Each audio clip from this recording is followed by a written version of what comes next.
तेरा बाप भी इस कागज पे अंगूठा लगाएगा।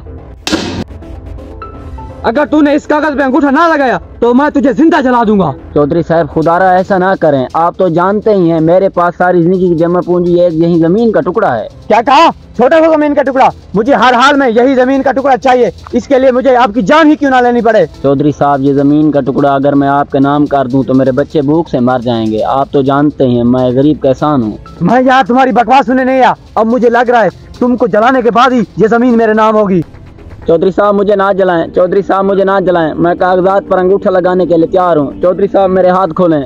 ये हुई ना बात। मुंशी इधर आ, ये मान गया है, इस कागजात पे इसका अंगूठा लगवा।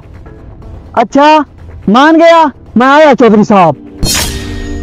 चौधरी साहब लग गया। चौधरी साहब आपने अंगूठा तो लगवा लिया है, लेकिन ये एक जुल्म है। जुल्म तो फिर जुल्म है, जब बढ़ता है तो मिट जाता है। ए किसान, ये शेर ऐसे नहीं है, मैं तुझे सुनाता हूँ, सुन। जुल्म तो फिर जुल्म है, जब चौधरी करता है तो बढ़ जाता है। चौधरी साहब अल्लाह सब देख रहा है और उसकी लाठी बेआवाज है। बस करे मुंशी, हमारा काम यहाँ खत्म हुआ। इसके अब हाथ नहीं खोलने, ये ऐसे ही भूख और प्यास से मर जाएगा। चौधरी साहब या अल्लाह मेरी मदद फरमा। मौलवी साहब बहुत खुशी हुई जो अल्लाह ताला ने आपको उम्र जैसी सआदत नसीब फरमाई, और मैं आपका शुक्रगुजार हूँ जो आपने हमारे लिए खसूसी दुआएं की। जज़ाकल्लाह। सजाद भाई, ये तो साथ वाले गांव का किसान नहीं है, इसको किसने बांधा होगा? और चल के पता करते हैं इसका। लालू भाई भाई इसके ऊपर तो किसी ने पेट्रोल डाला हुआ है, जल्दी से हाथ खोलें। या अल्लाह। लालू भाई आप यहाँ, लेकिन आपका ये हाल किसने किया? मौलवी साहब आप उम्रे से कब वापस आए?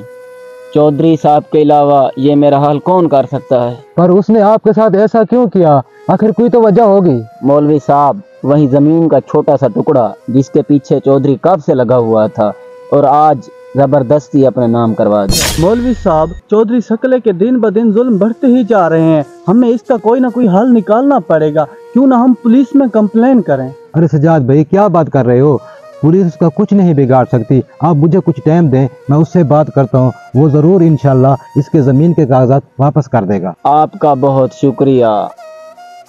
मौलवी साहब आप चौधरी के पास जाओ, मैं इसको इसके घर छोड़ आता हूँ। सुना मुंशी, साथ वाली फसलों को पानी लगाया है फिर? जी चौधरी साहब पानी लगा दिया है, माशाल्लाह इस बार फसल अच्छी जा रही है। अस्सलाम वालेकुम चौधरी साहब। वालेकुम सलाम। मौलवी साहब अब कब वापस आए उम्र से? जी चौधरी साहब मैं 3 दिन पहले वापस आए उम्र से। और हाँ, आपके वाले साहब कहाँ हैं? जी मौलवी साहब वो शहर किसी काम से गए हैं, आप हुक्म करें मैं आपका काम कर दूंगा। चौधरी साहब जो आपने साथ वाले किसान के साथ जो किया है, मैं उसी सिलसिले में आपके वाले साहब से बात करने आया था। वैसे मौलवी साहब हम आपकी बहुत इज्जत करते हैं, आपके लिए अच्छा होगा आप इस मामले से दूर रहें। वैसे चौधरी साहब आप ठीक कह रहे हैं, मैं इस मामले से दूर रहता हूँ, लेकिन आप ऐसा करें थोड़ी देर के लिए मेरे साथ चलें। जी मौलवी साहब क्यों नहीं। मुंशी जल्दी से गाड़ी निकालो। नहीं चौधरी साहब आप मेरे साथ पैदल चलें। चलो। मौलवी साहब आप तो मुझे कब्रिस्तान लेके आ गए। हाँ चौधरी साहब मैं आपको कब्रिस्तान लेके आया, वो इसलिए ये देखो आपके दादा फजलुद्दीन की कब्र है जो लोगों की जमीनों पर नाजायज कब्जा करता था, और उसे मिला क्या? ये देखो सिर्फ 2 गज।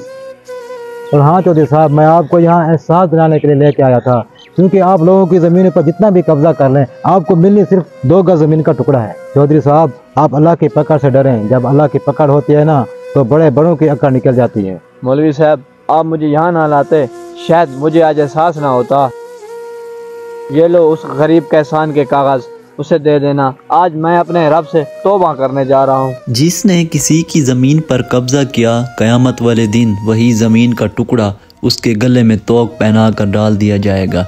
अगर वीडियो अच्छी लगे तो शेयर ज़रूर करें।